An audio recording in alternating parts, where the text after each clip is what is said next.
Long Island Audit here, back again with another video. Today we are at the Long Beach City Hall here in Long Beach, Long Island, New York.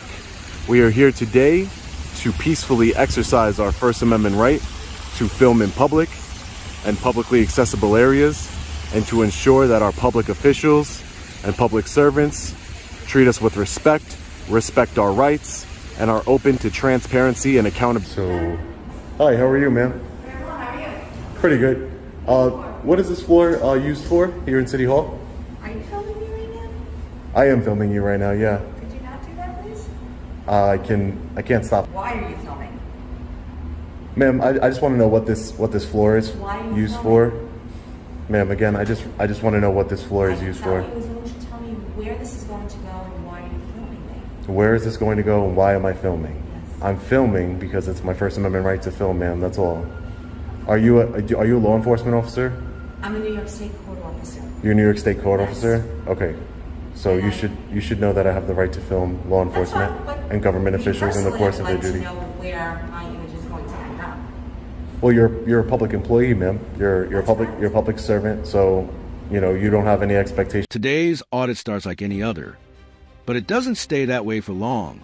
What begins as a simple First Amendment exercise quickly escalates into one of the most bizarre public building standoffs we've ever seen. Long Island Audit walks into Long Beach City Hall claiming he's there for transparency, but the moment he hits the second floor, tension fills the air. Officers, clerks, supervisors, everyone gets pulled into the chaos. And as each minute passes, the line between auditing and instigating gets blurrier and blurrier. So buckle up, because this encounter exposes exactly what happens when confidence meets confusion, and when a camera becomes a spark that lights up an entire... I'm just quoting the law to you, ma'am, but I just want to know, what is this floor used for? Never been here before? Court. So obviously a state court? This is New York State court, yes, but this is in the city of Long Beach. Okay. Yeah, because this is the City Hall building, correct? Correct. Okay, great. And this is a state court? New York State court, yes, or New York State court officers. Court officers. Great. Sounds good. And so I just have to pass this mag to walk around, correct? Correct. Okay. Great. But I cannot allow you into this area filming. You're outside of it right now, but Yeah. I can't allow you to film inside. You're So not, as you should know, the law, you are not allowed to film inside the courthouse. I know I can't film inside a courtroom. I'm not so sure if I don't have the right to film in the hallways. These are a public hallway. Supervisor, Sure. and you can discuss this with her. Can I get just get your name and your badge number? Yes, I'm Officer Friel, and I'm... Okay.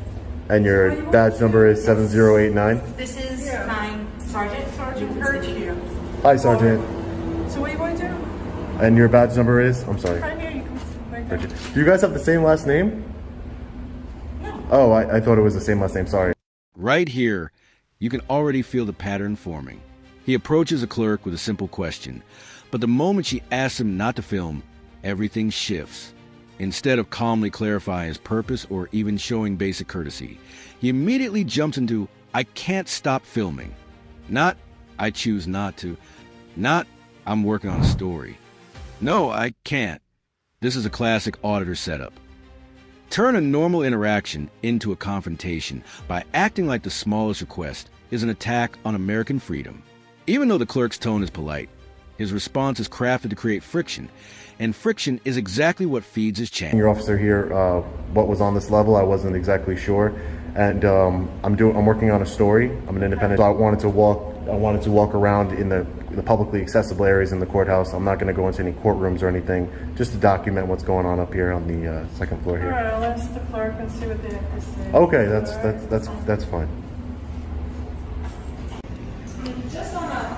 Yeah. What entity do you work for? What entity do I work for? Well, what, I guess... Oh, I'm independent. I'm an Oh, okay. independent journalist. Yeah, I work for myself. How you doing? What are you doing? Excuse me? I said, what are you doing?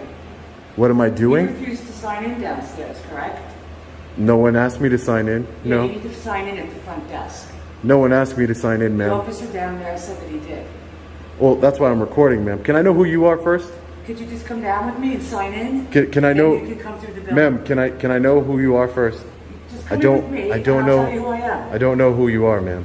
I don't know who you are, sir. You need to sign in to But you're the one confronting me, ma'am. Watch closely here. The employee isn't hostile or demanding. She's simply unsure why a random stranger is filming her at work. That's normal. Most people would find it uncomfortable. But instead of easing her concerns, he weaponizes legal language to shut her down. This is where auditors often twist the idea of rights into a tool of intimidation. They rely on the fact that public employees don't want to escalate situations. And while yes, the law gives a right to film, the way the right is used matters. Someone genuinely seeking transparency wouldn't start turning every question into a legal debate.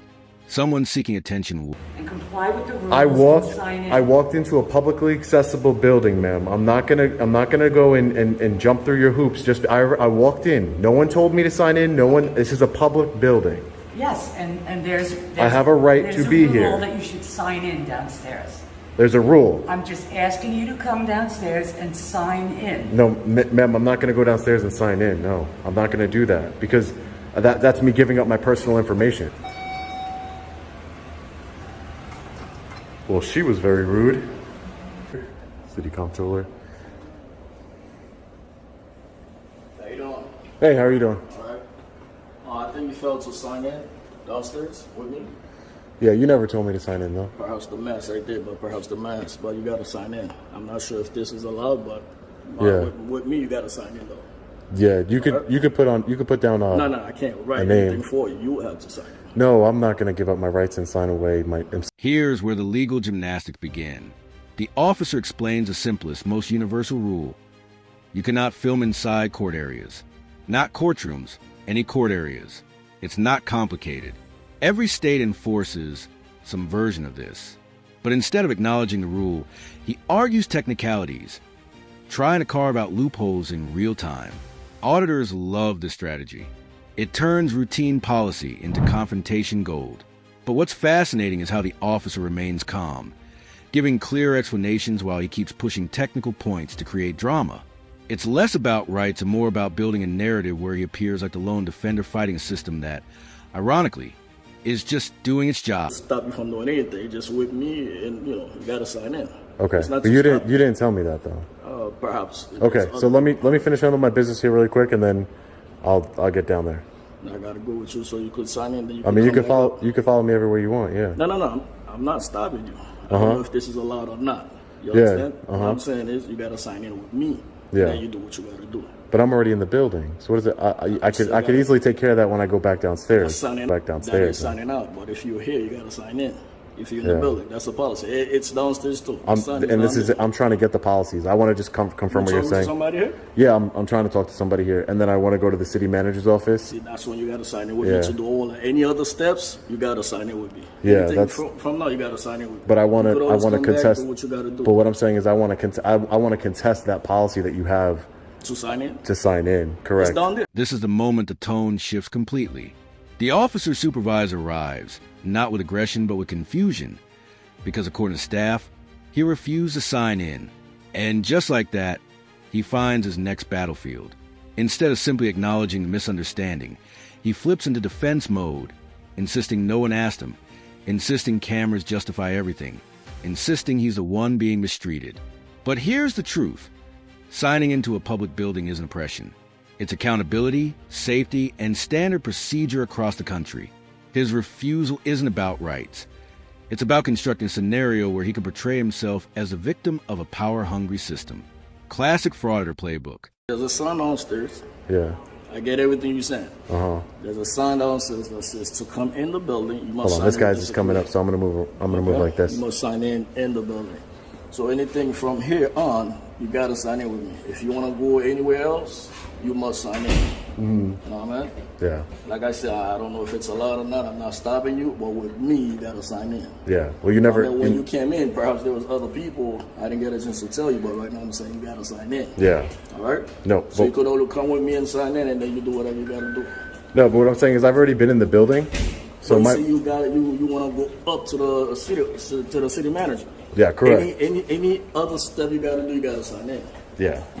That's what it is. Hold up. I'm just gonna go on the other side of you. I don't want you guys. No, you're gonna go sign in. I don't want you guys blocking me in here. Well, Can I get your name and badge number, sure, officer? You're literally looking right at my name and my badge number. Well, I would like you to identify. Multiple officials are involved, and notice how calm they remain.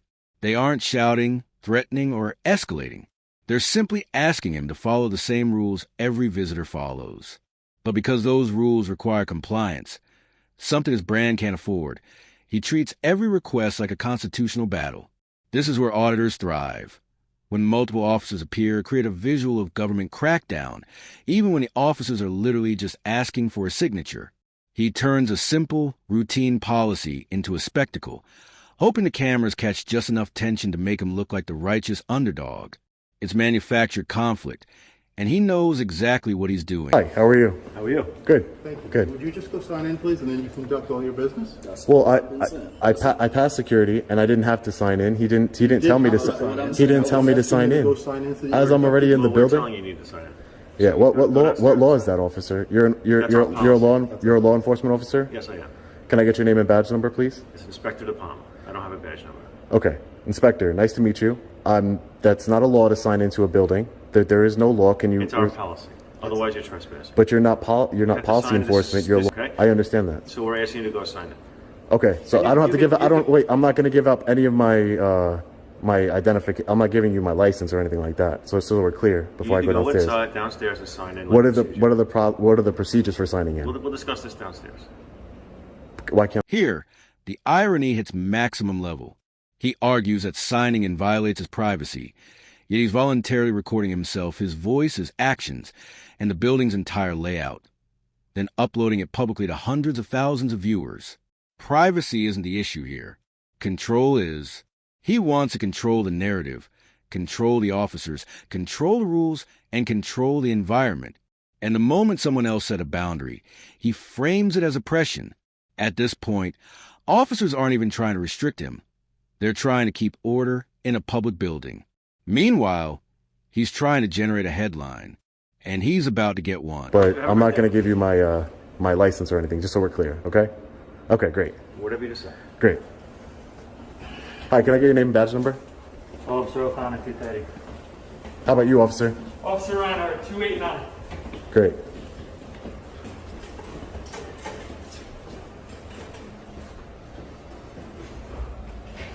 And you guys are City of Long Beach Police? Yes, sir. And you are City of Long Beach Police, law enforcement, sir? Indeed. Okay, great. Just wanted to make sure who everybody is. There's a policy that says, just real quick, there's a policy that says there can only be 2 people in an elevator at a time. So you guys can catch the next one. I'll go with you. And that's where today's chaos ends. Not with an arrest, not with a brave act of journalism, but with a man pushing boundaries for the sake of a YouTube upload. The officers showed patience. The clerks showed professionalism. Yet he kept raising the stakes, all to walk away with footage that paints him as a hero fighting imaginary oppression. This isn't auditing. It's agitation. It's content farming dressed up as activism. And the real cost isn't his. It's the time, energy, and resources of public workers who are just trying to do their jobs. If you want real transparency, support real journalists, not entertainers pretending to be patriot.